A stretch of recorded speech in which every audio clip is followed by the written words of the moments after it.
Hi guys, how you doing? I thought we'd take a little break from talking about the UK election to go across the pond to America. And if you think our TV debates have been something over the past few weeks, then my goodness, if you'd seen Joe Biden and Donald Trump last night, where to start? I mean, even before Biden was elected president, there was a bit of a feeling that maybe he was getting on a bit. He wasn't entirely with it enough. Um, but by and large, that didn't seem to matter as much as the number of Americans who just wanted to get Trump out of office, and they were willing to vote for Biden to do it. And obviously, Joe Biden had, he had a lifetime in politics, a lot of experience. He was Obama's vice president as well.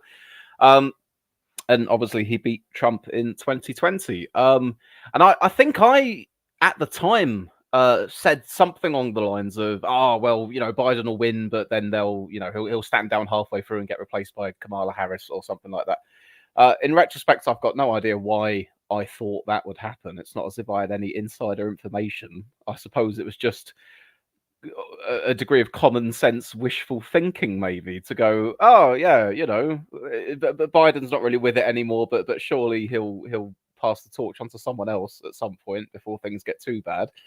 Well, that's not the case. And he's a chap in his early 80s. People do get frail, people do get forgetful. But the problem is that you're the so-called leader of the free world, and I think this goes beyond the odd verbal slip up or indeed physical slip up. Now, he appeared in that debate with Donald Trump last night, and he was just pretty incoherent for fairly good chunks of it. Just losing his place, what he was talking about. Just seeming completely lost, not making any sense. At one point, Trump replied to something that he'd said and said, I don't know what he said at the end of that sentence. I don't know. I don't think he knew what he said at the end of that sentence. And I just thought, oh God, it actually feels sad.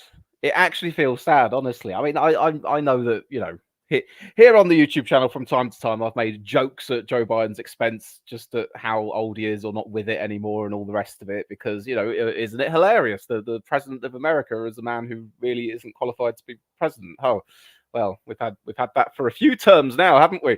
But but looking at the clips from the debate last night, genuinely, more than anything, I feel just sad at the prospect of what's happened to Joe Biden and the mental decline that you get in people when they get older. Sad that you know. I don't know whether it's his will or the will of people around him, or a combination of all of them. Whether there's not enough people to say the emperor has no clothes, but the fact that they're trying to put him through another election campaign and then to continue to be president as well. Hello, Lee Hallam and Joey in the chat, by the way. Joey says, hi, Swiss, listening from work. Lee Hallam says, you underestimate his ego and his wife's desire for power. Oh, the wife as well. Yeah. After he'd given his performance, she honestly, she was talking to him. It felt like when you talk to a child and you say, "Oh, well done. What a good job you did. Well done." She said something like, "Oh, you answered all the questions, you remembered all the facts," and Biden's there just kind of vacantly grinning. The whole thing is a real farce, and it's just sad. Sad, like I say, for the reasons I've said already. Sad as well because Biden as a Democratic candidate is not going to beat Trump a second time round. It just ain't going to happen, especially from what I understand with the polling in America right now. Despite the fact that convicted criminal Trump, wait, no, he's been found guilty, but he's not been sentenced yet. Is that the case? Well, we'll get there. It's all in the pipeline. But the point being, Trump, for all of his many, many, many flaws, and the one I'm just going to pluck out there, which I find probably one of the most important, is the fact that he refused to accept that he lost the election the last time round. That's a biggie for me when it comes to Democratic participation. Biden's not the guy to beat him. Trump's leading him in the polls. in America at the moment. I feel as if it seems like a bit of a no-brainer that you just put near enough anyone. I've got to be slightly careful here because I'm sure at some point in the past I've said about Tory prime ministers, oh, anyone will be better than this Tory prime minister, and then we've ended up with a new one, and surprise, surprise, they've been worse. But that there must be countless dozens and dozens of politicians in the Democratic Party in America. Sure, they might not be Obamas or whatever, but just to have someone that can, stay coherent and with it, and that you trust them to retain information, to make decisions, to know what they're doing. Pretty basic stuff. There's got to be enough people for them to find someone to replace Biden with. Now, this was a very early debate. They haven't even had the what do they call them? Are they conferences or caucus? No, they've had the caucuses where all the delegates confirm who the candidates are. Those haven't even taken place yet. So theoretically, Biden's not been confirmed as the Democratic candidate yet. So on paper, at least, he could still be replaced. But it's from what I've heard in the aftermath of this debate, it seems very sort of mixed feelings whether it's likely he'd go or not. On the one hand, you've had sort of like some of the Democratic high-ups apparently contacting journalists, just speaking of their panic and their absolute desperation at this situation. But then again, you've got it seems no one's willing to sort of break ranks, or no one in the campaign saying anything to that effect. So God knows what's going to end up happening with it. But I don't think this Joe Biden. I had my doubts about Joe Biden 4 years ago, but I at least thought, you know what, that there was enough of a will to get Trump out of office. But if I was in America, 2020, I would have voted for Biden and the Democrats to keep Trump out, of course, or to get Trump out for that matter. This time round, I don't think I, as a voter in America, if I lived there, could in good conscience vote for Joe Biden to be president again. Not with the state of him. It doesn't seem like the politically right thing to do. It doesn't seem like the morally right thing to do. Obviously wouldn't be voting Trump Republicans either. But yeah, that's it's a bloody bad one. But they need to bite the bullet and they need to get rid of him. They need to say to him, look, Joe, thank you for all your many decades of public service. Thank you for being the man who took the presidency away from Donald Trump. Thank you for your time in office, but step down with some dignity, because it's time to go. You passed your sell by date. Well, no, don't actually say that to him. That's a bit harsh, but effectively, yeah. Let me take a few more comments that we got here. Apollo TD says, surely he won't be the candidate now. Frank Luntz did a focus group of 14 swing voters in swing states. 12 decided they're voting Trump after the debate. Lee Hallam says he has been lost for a while. He kept wandering off from photo calls the other week. Grave Peril says he was set up by the lefties. Lee Hallam says Harris is more unpopular than Biden. She isn't coherent and can't use age as an excuse. Yeah, I'm aware that there's no great love for Kamala Harris. Although that said, I think that even though she's currently the vice president, it doesn't mean that she could automatically take over the presumptive candidacy of Biden if he were to step down. They'd have to vote afresh for who their new person would be, but I don't think it would be Kamala Harris. No. The delegates could pick someone else, but only with his agreement. What was it that Apollo just said? Surely he won't be the candidate now. Every bit of common sense in my mind tells me surely enough people with influence and decision-making abilities and who can put pressure on things can now finally get the wheels in motion. Now that this has, because you're right, there's been so many occasions over quite a few years now where Biden has shown himself not to be with it, and some of them can be explained away. Not all of them will have got great amounts of publicity or whatever. But this was a debate. This was a televised debate between him and Trump. There were going to be a hell of a lot of eyeballs on the screen here. Grave Peril adds 330 million population, and they get these two. Yeah. There was that response. The last debate between Starmer and Sunak the other night. Someone in the audience said, "Are you two really the best we can do?" Well, my God, it's that point on bloody steroids over in the States, isn't it? Cameron says Sleepy Joe is too easy to manipulate. Lee Hallam says it's hard for the Democrats to pick anyone else. Passing over a black woman VP would go against their deepest beliefs. Well, they need to do something, because if they don't do something, Donald Trump is winning the presidency.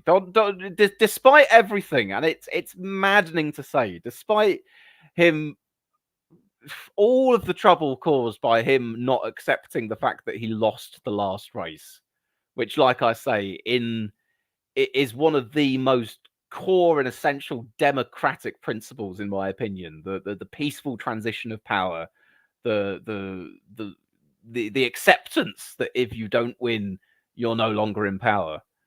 For him to fly in the face of that, and then on top of that, of course, you've got all the other scandals, the things that he says, the things that he's being found guilty of, God knows what else. But we as the rest of the world, unfortunately, are still caught very much in America's orbit, whether we like it or not. And we could really do with not Trump as president. You know, I'm no big fan of the Republicans, but say if they went back to the kind of Republicans they were, I don't know, 10 or 15 years ago, at least that would be an improvement. At least we could look at America as a country as a slightly more reliable ally and partner, that you kind of have a rough expectation what they're likely to do at any given time. Well, more or less. Don't get me wrong. It's not as if American presidents haven't made some bad decisions themselves about having to have to be Donald Trump, but that's the point. A few more here. Let's see. Apollo says if it's Trump versus Biden, then Trump will landslide win. Trump will get Minnesota, Virginia, and possibly other surprises too. Trump was ahead in the 6 important swing states before this debate. Now, unless Trump ends up in jail, it's over. I mean, again, he was leading in the polls. He's ahead in the swing states prior to the debate. After that debate, where's the dial going to move in terms of Trump versus Biden? It's not going to move in Biden's favor. Lee says Trump was amazingly restrained. He just let Biden speak for himself. Yeah, and it was a slightly different format in this debate. They didn't have a live studio audience. I think they had a thing where microphones would be muted if it wasn't when the person who was supposed to be talking was talking. So it was a different kind of vibe to how Trump normally operates when he's got, you know, people to whoop and holler for him, and he can sort of, you know, cut Biden off mid-flow and all the rest of it. But actually, as much as the setting and the structure and the rules for the debate were different, you know, like you say, Trump, I think, recognized pretty early on, you know what, I just kind of need to let Biden talk, and that's doing most of the work for me here. Cameron says, I don't see why Trump would be significantly worse than Biden from a British perspective. I'm thinking about, in terms of our global alliances here, I'm thinking about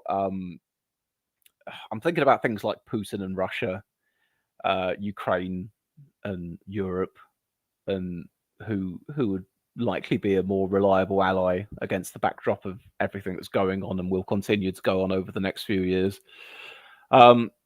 Apollo TD says, just reported on CNN, not only does Biden not plan to drop out, Biden remains committed to a second debate in September. Oh, my God. All I will say is I hope things change. I hope things change over the summer, and enough people force Biden out, or Biden ultimately changes his mind, or something to that effect. That needs to happen. Because it is a sad, bad timeline we're on, where you go into the next presidential contest with him at the helm of the Democrats. I mean, don't get me wrong. It's a very bad time that we've got Donald Trump dominating the Republicans for the past decade.